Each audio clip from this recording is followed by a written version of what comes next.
Now turning it to the market action, nearly an hour into the trading day, looking at a mixed picture here with the S&P down 0.3%, the NASDAQ down about 0.7% after that PCE print. We are seeing some pressure on yields as well, though Wall Street may be fixated on the Fed's preferred inflation gauge. A lot of the attention more broadly today is on former President Trump's guilty verdict in that hush money trial.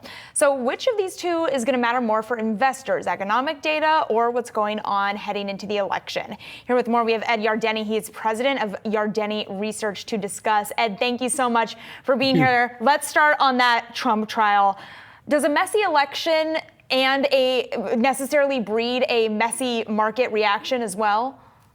Not necessarily. I think we've seen over the years that the stock market handles political turmoil fairly well. There's always been partisanship in Washington.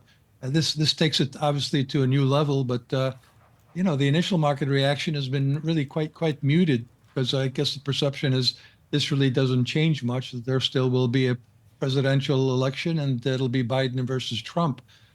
But I think even when we look at geopolitical crises, as we've been experiencing really since Russia invaded Ukraine, initially that was bad for the market because oil prices went up, and there's a perception that that would cause a recession. But in the benefit of hindsight, it turned out to be a great buying opportunity. So I would say any sell-off in the market related to a geopolitical crisis or a domestic political crisis may actually turn out to be a buying opportunity, and the market will continue to focus on what is most important, that's the economy. And the only way if politics affects that, then that will obviously have an impact on the stock market. Do you think it'll affect near-term volatility? I don't think so. I think it was certainly a bombshell verdict, but again, there seems to be no repercussions, any serious repercussions in the stock market.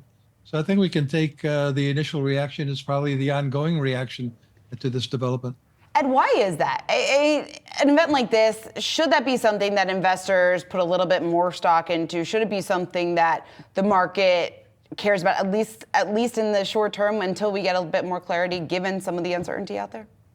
No, I don't think so. I don't think the market needs to get all bent out of shape about this development. The market has lots of experience with political craziness out of Washington, D.C. And at the end of the day, the U.S. economy has performed remarkably well through thick and thin. I often advise investors not to let their politics get in the way of their investment strategy.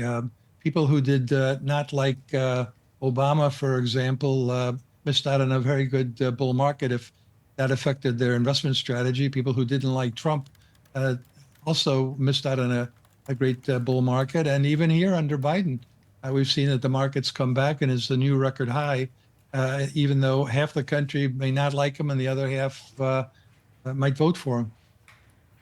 Okay, well, Ed, since it sounds like you're saying we shouldn't really care, I'm going to bite here and go towards a conversation about the stock market. I know that you've been sort of bullish to a point, and earlier today it seemed like your view was really validated by the market, particularly after what we saw with Salesforce putting a lot of pressure on the Dow. Now the Dow's sort of reversing. Markets were up on PCE. Now we're seeing a bit of downside movement. What do you make of the market reaction that we're seeing so far this morning, and does it validate or invalidate your thesis?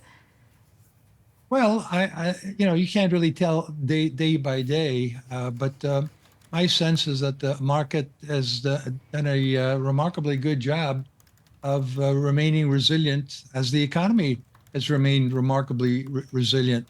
Inflation continues to moderate, in my opinion, especially when you take out rent. Rent inflation is still sort of the sticky area of inflation, but it is still moderating.